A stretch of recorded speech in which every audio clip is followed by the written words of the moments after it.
Well, summer is almost upon us, and I have to say that I'm not exactly a fan of hot weather. Thus, I'm not going to talk about it, but I really felt the need to at least mention it in the beginning of this video because it's going to affect me in not exactly the most positive of ways. So I'll have to balance that out by doing something, let's say, positive for myself. Currently, I am going through another, this time heavily modded playthrough of Baldur's Gate, and I'm going outside for street workout on high bars, and I have my own gym stuff at home, and I combine that with daily practice of a martial art that I've been doing for the past 13 years. That would be the physical side of things. On the pseudo-intellectual side, I'm back to reading books that I haven't read in a while. Also, I'm doing my, well, I am a bit ashamed to call it research, but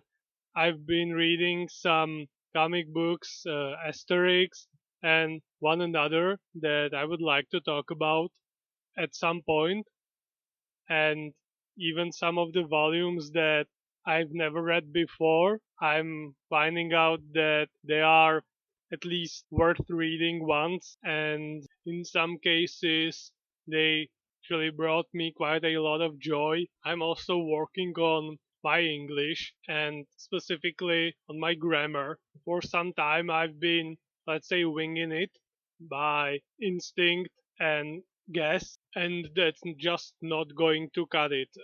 In some cases, I just need to relearn some of the rules, some phrases that are simply not interchangeable with something that comes from my language. There are plenty of forms in my language that I find perfectly logical, and yet their translation into English is grammatically incorrect. So I've already mentioned this, and it's definitely something that I need and want to work on into the future.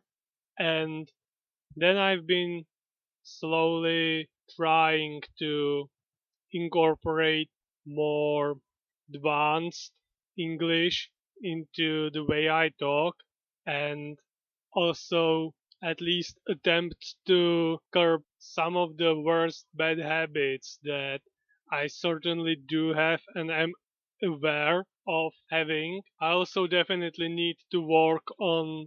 being able to just talk without pausing, without thinking about what I'm going to say next, and just going on with the flow, while on the other hand staying at least semi-relevant to the topic that I've picked. And that's something I'm going to work on into the future. And now this is one of the volumes that I've only ever read, I think, once or twice before. And I reread this just a few weeks ago to remind myself of the plot because it might be one of the last volumes of Asterix that I'll talk about before I jump into the movies, and that's Asterix and the Magic Carpet. Again, one of the volumes that have a slightly more serious undertone. It starts, as is customary, with a feast where the chieftain Majestatics is having a speech which gets promptly interrupted by the bard Cacophonix checking out the acoustics of his new hut, which not just interrupts the chieftain and his speech with its inhuman voice, but it also just summons rain that brings down not only torrents of water, but a fakir who was flying above the village, and unfortunately the bard's voice brought him to a crash landing right into the middle of the party. Now there is a short dispute over his flying carpet, but the moment he proves his ownership by, well, making it fly, and when he subsequently witnesses the dubious miracle of the bard summoning rain by singing again, he explains to the villagers the reason for his journey, which is that in their kingdom there hasn't been rain for quite a while, and a sinister guru who supposedly speaks with the gods wants to sacrifice the daughter of the king, the Princess Orangeade, to the gods to appease them and to summon rain, which the fakir was against and thus decided to go and try to find a way to summon rain. The chieftain decides to lend the fakir their bard, which basically means he just wants to get rid of him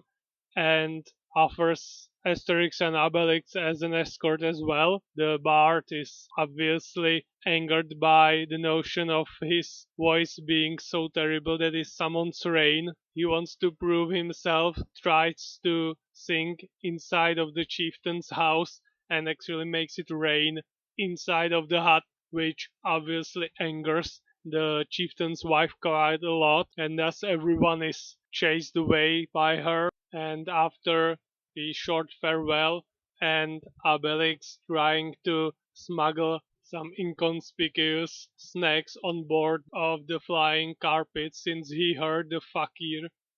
previously say that he hasn't eaten anything in few weeks, which left him fainted, obviously, which turns out to be impossible since the carpet can't carry that much, but he is then promised that they will stop by to eat anytime he wishes. On their way to India, they conscript some wild boars and frighten a poor legionnaire who was drunk and saw them flying above his head. They even meet their old friends, the pirates. They ransack their ship for anything edible, and to show that they are not completely heartless, they even flick a single silver coin at them to pay for it, which the captain tries to appreciate while saying that at least they didn't sunk the ship, but unfortunately even that is, well, rectified by one of the pirates who, in an attempt to save them their honor, sinks the ship by himself. This is not the only time that this happens, and it's even used in one of the movies, so I'll definitely return to this scene, not exactly this one, but a very similar one at some point. They meet poor Julius Caesar, who is struck down by a fever, and when they fly over the Rome, he spots them alongside his doctor, which obviously isn't exactly helpful to his condition. So they are then both struck with fever, and in their feverish dreams, the still undefeated Gauls appear, this time flying on a carpet with an Asian fakir. After a short misadventure caused by some hunger and an argument on board of the carpet that causes a crash landing,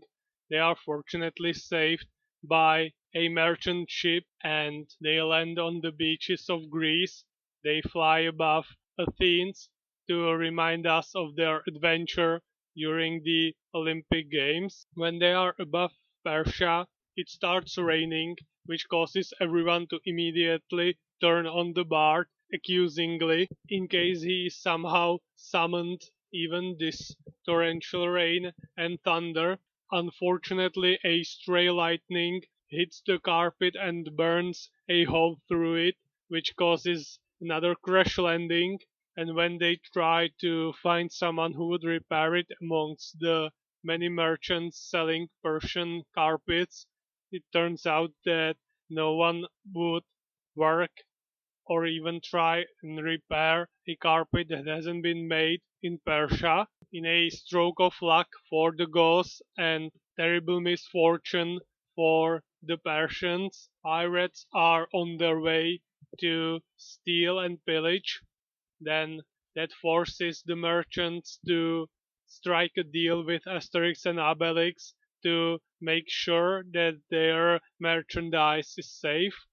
and for that they have to pay them in a functioning carpet that they can use to continue their journey after their victory against the pirates, and a short feast where there is a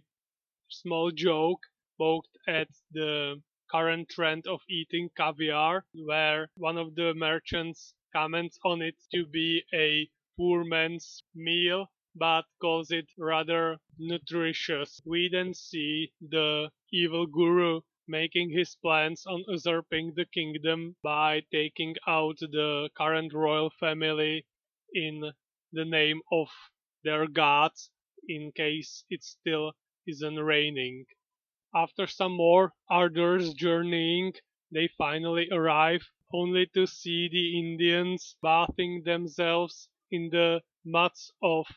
the sacred river to purify their bodies, which Obelix comments on: clear as mud, these Indians are crazy. The princess and the king are both overjoyed by the fakir's success, that he was able to come with a bard that's supposedly able to summon rain with his voice. Unfortunately, right before he is supposed to perform and thus summon the miracle, Cacophonix loses his voice.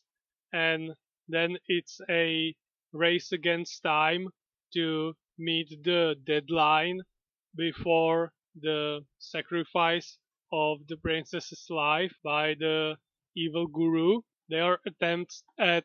curing Cacophonix of his voice loss are being thwarted by the henchmen of the guru, and even an epic battle atop of two flying carpets, fakir against fakir, is depicted.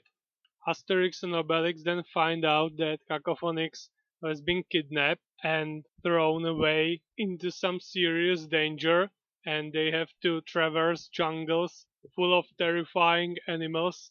in an attempt to save him and cure him somehow before the time runs out. Fortunately, they are able to rescue him and come back with him just in the nick of time to save the princess from being sacrificed, and after delivering some serious justice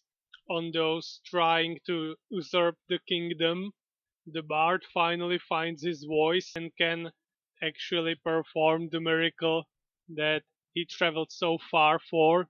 which summons a torrential rain that also allows for the Indians to actually bath and purify their bodies in real water, not just mud of Ganga. And in return, Obelix asks for what he obviously would: something to eat. During that feast, the princess shows that she's either suffering from some actual serious damage, or the values of Indians are severely twisted, because she says that she could hear the Bard Cacophonics sing forever, which Asterix denounces with saying that that might cause real damaging floods instead of just rain. Then Asterix asks Obelix if he is happy now when he is fed, but Obelix says that he thinks that there might be a feast happening in the village without them, which is true, and in the last panel we see the usual spot where the bard is gagged during these feasts and tied up so that he can't sing, being occupied by the blacksmith, who is sulking because even though he hates the bard singing, he still misses him very much. And that's the end of Asterix and the Magic Carpet.